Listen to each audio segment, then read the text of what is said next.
This time on Boneyard Revivals, it is a 3-month thrash to get this 1985 Square Body Chevy ready for Hot Rod Power Tour. In this video, because it's going to be a multi-part series, we are going to be tearing apart the front end. About a year ago, we had the driver's side wheel bearing go out of it. So we ended up replacing that, and we did a wheel seal in the U-joint on this side. So the driver's side's all ready and ready to go. We have not touched the passenger side. So today in this video, we're going to be looking at the passenger side.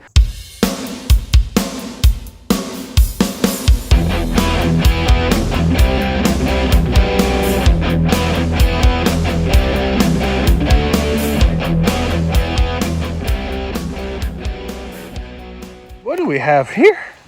Must be some hooligans. Hey, want to go for a ride in my Square Body? Yeah.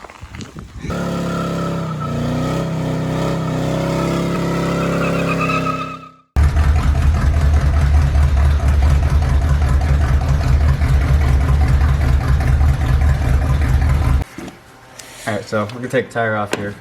I'll let the little guy do it. I did grab the right size, right? I did, okay. So you put it on. You want to make sure you're square onto the lug nut. And then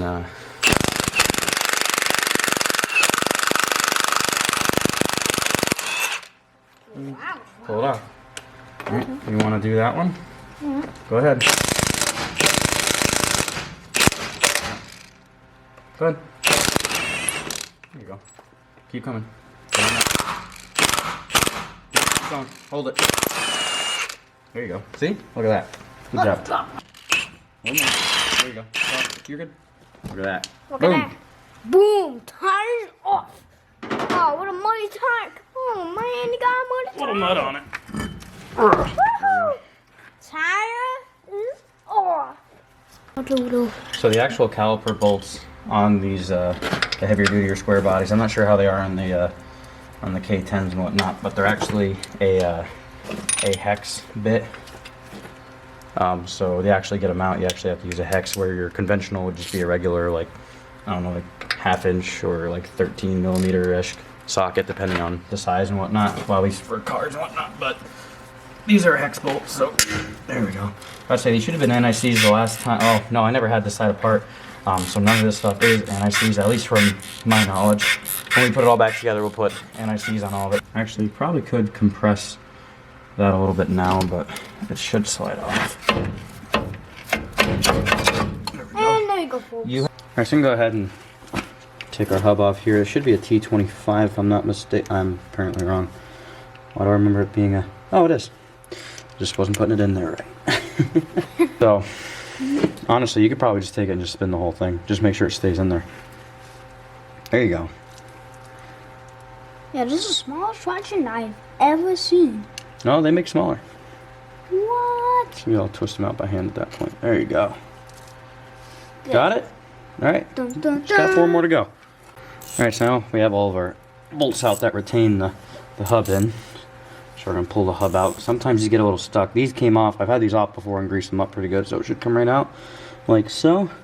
Oh, this set screw's got to come out anyway, so... Oh, the set screw is what holds it in.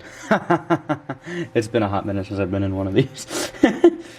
But if you would look, you could, tell that that's what holds it in there, because of, the way that it is. Anyway, so this comes out. There should be a spring behind it. There we go. There's all that. I'm gonna have to have Dad get out here. I don't remember this part. A few moments later. Oh. So I'm gonna be honest with you all. That hurt my brain. Rewatching that was just stupid, and I apologize for that. But like I said, that's my real true first time going in there myself and trying to do it. Obviously we had the other side ripped apart before, but there were some complications with that weird sickness virus thing that was going around the last time we did the driver's side, so I wasn't here for all of it, so I wasn't actually able to kind of see how it all happened. But that was just dumb. But I almost didn't want to put it in the video, because I pretty much just made myself look like an idiot. But it's going in the video, and you just watched it happen. And the reason why is because, look, we all make mistakes. None of us are perfect. And we're all about teaching, educating, and learning how to do stuff like this. So it's a learning point. You know what I'm saying? So, because I've had a few people comment on previous videos and stuff, and they're just kind of being jerks about it. And, like, we're doing the best that we can here. Not only am I trying to educate myself, but I'm also trying to share that experience with you. That's been my main goal with this YouTube channel since day one. So anybody who has seen that, appreciated and supported that, thank you for the love and the support, because it means a lot. But we're gonna show you the mistakes. That was completely stupid. And, you know, I'm willing to make myself look like an idiot on the internet if it not only educates myself, but then can educate anybody else. So we're gonna go ahead, we'll survive. We're gonna get this thing back together and it will be right. And let's just keep moving on, because we still have a wheel bearing and whatnot to check out. So if you just saw that, that was me being a complete idiot. This lock ring is supposed to come off first. Well, it's not on the outside. There is like a... Oh, how it's recessed right here. Yes. So it goes holds that in. kind of around on the outside then. Yep. So not only was it the lock ring here Yep. that we saw, but it's also this one here. Correct. And the socket I was completely ass backwards on, and it's not even used. Yeah, after you get that out, then that's when you use the socket. Would you like me to take over, or you got that? You know, like you can conquer that situation you got going. I'm determined. Haha, you're not supposed to use the tool. Moral support and the point and laugh when I completely screw up like I just did. Yeah. Pretty much like, I'm an idiot. Freaking knucklehead, what'd you just do there? He thinks he knows what he's doing. Ask. Notice I have never claimed to know what I'm doing, though. I never have. Never have, never will. Okay, all you folks at home, the worst part about it is we have all kinds of service manuals sitting in the library about how to do this, and I failed to read them, and I just went for it. Somebody did not take the Initiative. opportunity to educate themselves before they dove into this. Now, I have done this similar task hundreds and hundreds of times over, so There she goes. I can do it in my sleep. But Okay, don't brag now. I'm not bragging, but I'm just saying that I'm sharing my experience with the you world. know, that's where experience becomes very valuable if you're not willing to take the time to look up the proper service procedures. There we go. If they are available to you, which they were to this guy. Grease and grime and dirt and... now should I work it around too? It's probably not a bad idea. Look at that! There she goes. Out she comes. There she goes. No, when you remove a seal like that, you do not want to remove that. You do not want to reuse that seal. That's why you always want a new seal to replace 9 times that. out of 10, you're not actually gonna be able to pull these out to the point where they're actually... The only ones that work really good is like the rear wheel drive cars with the front rotors on the spindle. You can actually take the outer nut off and take the outer bearing shell, but then put the nut back on, sometimes the washer, and use the actual bearing as like a, as like a slide puller. And sometimes you can get them seals out, and chance for using them. It is sketchy at best, but it works in a pinch. Okay, so I guess just wipe this out. Make Yeah, it as try clean to as try to possible. clean any of the garbage out of there that you can, and then we'll pull that bearing out, inspect the race, and then at that point we're ready to start cleaning up the bearings. And If it's reusable, which honestly... I think you're going to be fine. It looks like somebody was in there once before and re-greased them once upon a time. Yeah, somebody was in there fairly recently. Because that's pretty fresh. That's reasonably fresh grease, actually. Yeah, but So, you know what? When you're going on multi-thousand-mile trip, Make it's sure not you- worth chancing. No. One thing we want to look at is the bearing race, which is pressed in there. You want to make sure it's a nice, smooth, clean surface. If it's got all kinds of potholes in the road, you don't want to reuse that stuff, because she gonna burn herself up on you. Yeah. The bearing rollers and that sort of stuff. Once we clean it up, we'll take a closer look at that. I mean, just kind of rolling it currently. I mean, it has grease and stuff in it right now, but like, there's no divots or like spots where it feels like one of the rollers are stuck or anything like that, which is reasonably good You're sign. not really gonna know that for true Until we get all the grease out of it. We'll clean all that out. And when you wipe that, did that race just kind of spin? Oh, we got something that we need to address right there and now. That's not supposed to spin. No, nope, that is very important, folks. Just on camera. Here, This race is actually spinning in there. that is not supposed to do that. Yeah, that's... If that spins, and it's supposed to be a press fit, usually you'll see like 1.5 to 2 thousandths press fit. There is some measures we can take here to correct that, which maybe acceptable or not by some, but that is something that we definitely need to address, and it is a good thing we tore this apart. That's exactly the way the other side was. Okay. That bearing getting too hot. So the reason this got new bearings because of what happened to the other side already happened there.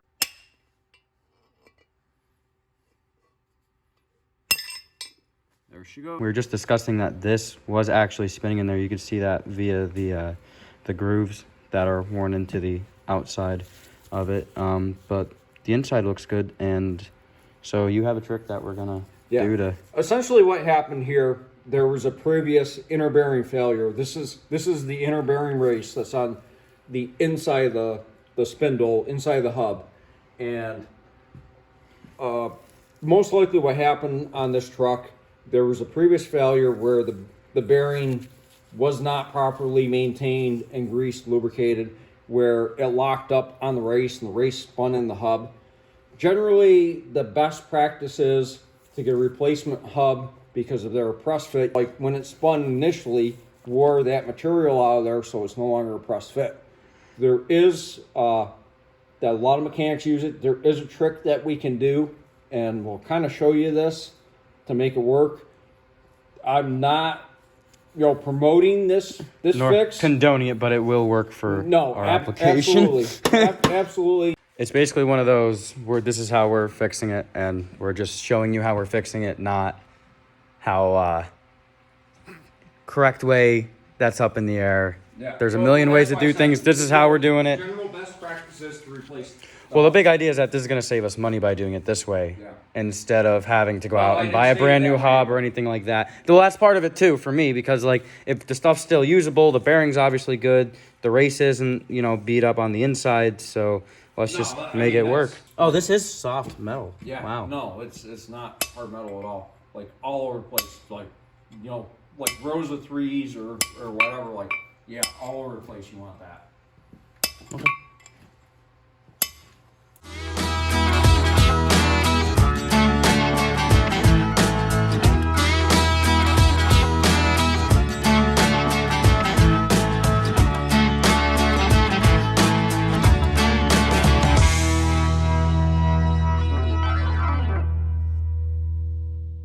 Went ahead and we took our hammer and our pin, messed all that stuff up. To the common person would be like, why'd you do that? But that's actually going to raise the metal, so our race will actually sit in there better. And the next thing that we're going to do is we're actually going to be taking some Loctite, but you mentioned it and figured it'd be a good idea to actually talk about different types of Loctite, which I didn't know this until tonight, but I knew that there was different colors, but I never fully knew what they actually meant. So we have a few of them here for you. This is going to be your blue Loctite, your red Loctite, and then this is green, correct? Yes, which if I'm not mistaken, the Loctite number for the green retaining compound generally in the past has been 609. And Robert's got it lined up here in order of strength. This is a medium strength. The blue is a medium strength, the 243. And generally it's used on, application could be connecting rod, nuts, or bolts, or something like that, so you can remove it in the future without too much trouble. The red Loctite, sometimes that's used in like bearing mount applications like bolts, fasteners, where you don't want them coming loose, but like it takes significant amount of torque to loosen them up. And then we move on to, and this is actually a green, locking sort of liquid.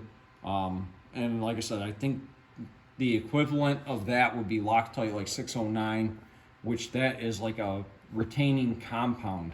And generally you use that, and it shows on the image that you can see there, that is for retaining gears or bearing races, to provide added resistance so they won't rotate, that sort of stuff. So basically, we got them from left to right.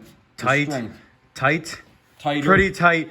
She ain't going nowhere, boys. We're going to be using the green Loctite to place and hold our bearing race into the hub assembly. Little tip that a lot of people many viewers may be familiar with this, but like if you come across a fastener, and a typical application would be like a new vehicle that has brake caliper bracket bolts. They can be very difficult to remove because they seem super tight. Well, most of the reason is because they do utilize a Loctite on them, so they will not back off. If you want a simple trick, you know, a propane torch, you know, you can move on to a acetylene torch, but usually the melting point on any of these products is somewhere between 250 and 300 degrees. If you run across an application where you can't get a bolt out. Oh, there she goes. You got that? Easy.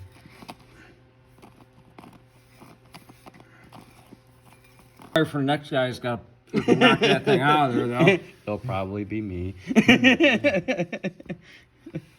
The key is to like restore the truck completely and then just not drive it. Just let it. Nope. You don't have to replace nothing if you don't drive it, right? That's not how that works. Yeah. Oh, is that why you don't theory. drive your truck? That's my theory.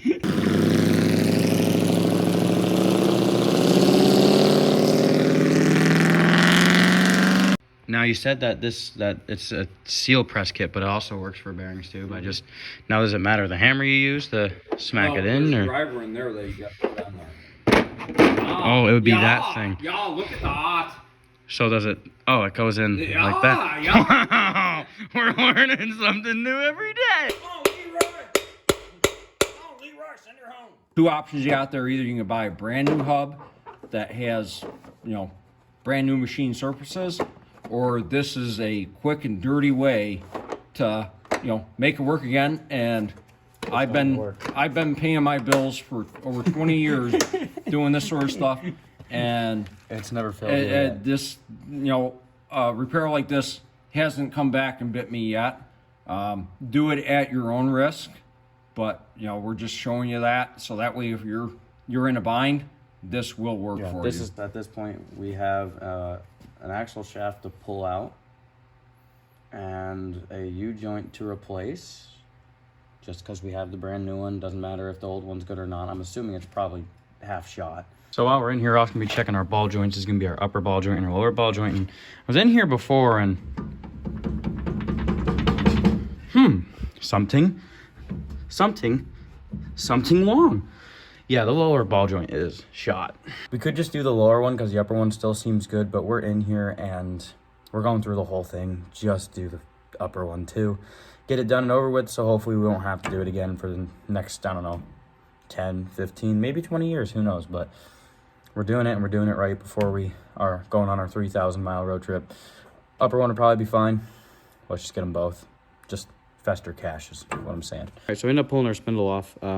Had to fight it a little bit if we swing over to the truck here. Basically, on the back side of it here, this kind of tends to get corroded and rusted up. I'll throw it back on for demonstration purposes. But basically it sits on like that, and what we did is we used dead blow hammer and beat on it a bunch, then took some punches once you get it chisel, excuse me, and get it in there back behind it, and basically get it to a point where it pries off enough and it just kind of comes off like so. And now we're going to pull our axle shaft out to replace our U-joint. One of the things that we were noticing too is that there is a needle bearing in here. Kind of see it in the light there. These look like they're in good shape and there's none missing or falling out of it, so that's in good shape. So we'll re-grease that, clean it up, re-grease it, and that should be good to go. There is a seal right here that you could replace. This one doesn't look like it's marred up or chunks missing out of it, so we're gonna clean everything up and throw it back in the way it is. So we're gonna pull out our axle shaft. And here we go. So we're gonna be replacing the U-joint. That's right here. If it's pretty, like, not tight, but obviously, you know, it doesn't slop around, usually that's when you kind of know, hey, there's still a little bit of life left in them. There's a lot of binding going on. It's restricting But, motion. yeah. If you have four-wheel drive going on the road, turn the wheel, you're going to have one heck of a vibration. Mind you, the truck did do that, so, and I knew that the U-joints were shot. We did the other side about a year ago, and it's about time we get to this side anyway, so let's go good thing that we're doing it. So I gotta pull the nut off of our tie rod end here because we're gonna be doing upper and lower ball joints. So. Got it. Trick that I've used in the past when I'm beating on stuff with a hammer. Sometimes you might swing and miss, and you'll smash your threads on your tie rod end there. So what I've done for many years is I'll thread the nut back on, usually upside down, in case you got to give it a wrap on top with a hammer, just to protect the threads. You're going to save yourself a little bit of aggravation, than have to do some repairs from damage you made. Yeah. Look at that. Revivals, we use a jack handle as a cheater pipe. I'm sure it'll work fine now. Put it around the other way. Yeah, because there's Question is, how much leave rods do I want? Well, torque wrench. Well, I know it don't work, but like, you can't be using a torque wrench. You know what? So we have our brand new U-joint in our axle shaft here. If you want to see the basic procedures for installing one of these, it's the same vice versa, whether you're doing it for the front axle shaft, a front drive shaft, or even the rear drive shaft. We actually have a video. But you are probably noticing that the edges of our caps are ground down. We ended up using a Napa U-joint basically when the other side went out of the truck when we did the driver's side. We went and bought 2 of them knowing that we were going to be into the passenger side here soon enough. So we went and bought 2 of them, and I've been hanging on to it for about a year now. The P377 is the part number for it. I do want to say, basically the caps stick out too far, so you have to grind them down in order for them to fit through, hold on, I moved it, through that orifice. So it's kind of a little bit of a pain in the butt. We also went ahead and we just restored this top quality restoration project here. No, not really. But I said, you know what? The engine's going to be out of it, all that stuff. I mentioned it earlier in the video that we were going to try to paint and clean some stuff up. So we're going to try doing pretty much, if not the frame, because the frame's actually gorgeous on this truck. The entire frame actually is, all the way even in the back. The frame is absolutely gorgeous, but we're going to take some time and we're actually going to paint up our axles and all that kind of stuff while we're back here and while we're into these areas, just to make it look nice and be presentable. Now we're going to start pretty much reassembling everything. We got to put our ball joints in, our new ones that we got today since our lower one was shot. They're here somewhere, I swear. But we're going to grab them, toss them in, and we're ready to go. You ready to put some ball joints in now? I took them out, it's like, you were busy, like doing something, I don't know. All right, so we're going to get back into it, and we're going to put some ball joints in now. Ready? Yep.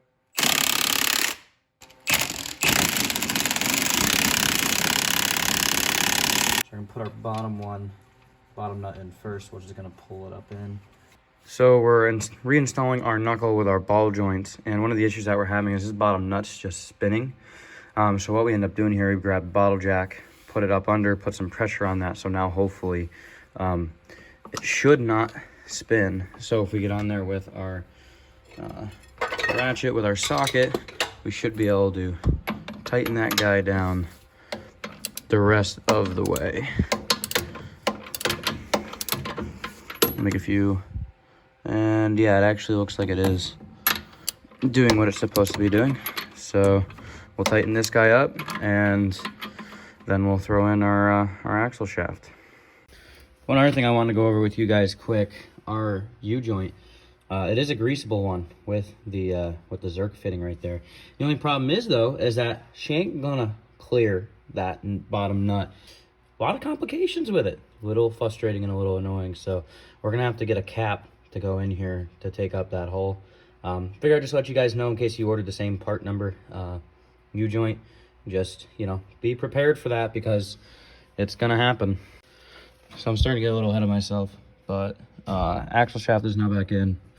All of our nuts for our ball joints are tightened, and also our tie rod end. Spindle is back on as well for that needle bearing on the inside of the spindle. We just refreshened that with some new grease. What do we just drop some grease on my finger and just shoop. That should be good.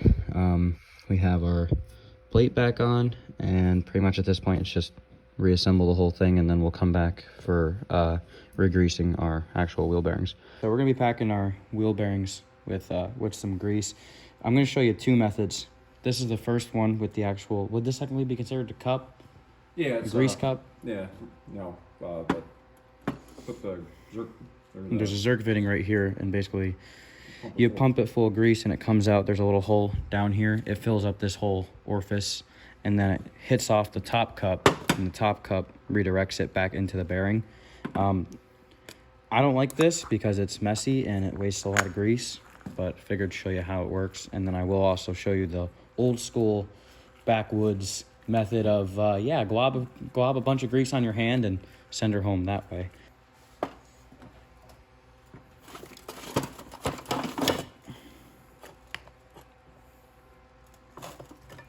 So it's starting to come out. You can kind of see it a little bit in there, but I'm gonna stop at this point and take it back out because, like I said, I don't like this method. So we're gonna show you the old school backwoods way.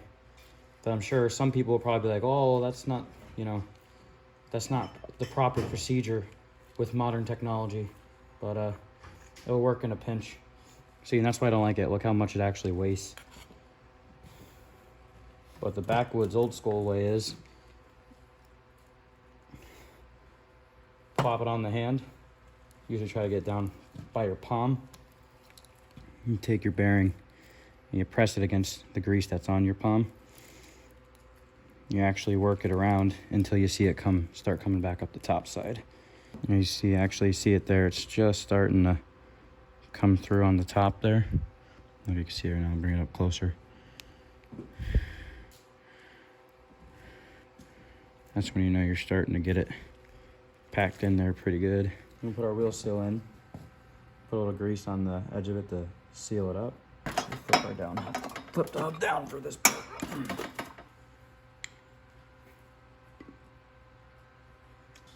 Centered on it.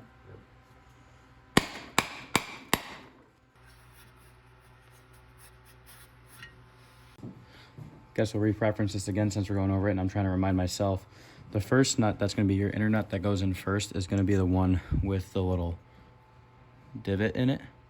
You can see right there, because this ring with all the holes in it is supposed to sit in it, and that kind of locks it, and then this outer ring goes on. So I'm going to put this guy on first. I have to fight it a little bit, but as you can see, that's in our groove. It's in our groove there, and then our locating pin is also through, and it sits all the way back in. So we're good to go.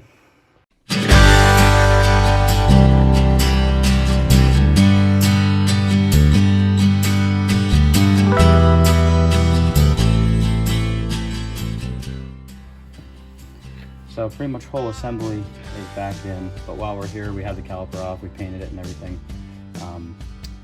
While we're in here, might as well clean up our sliders, make sure that they weren't stuck. Actually, these ones were pretty good, surprisingly. But usually take a Scotch-Brite pad, scrub them up, get any crud and whatnot off them, and then put something on them. Usually use anti-seize. We use anti-seize on them and throw them back in, and those should be good. And this whole side should be good to go.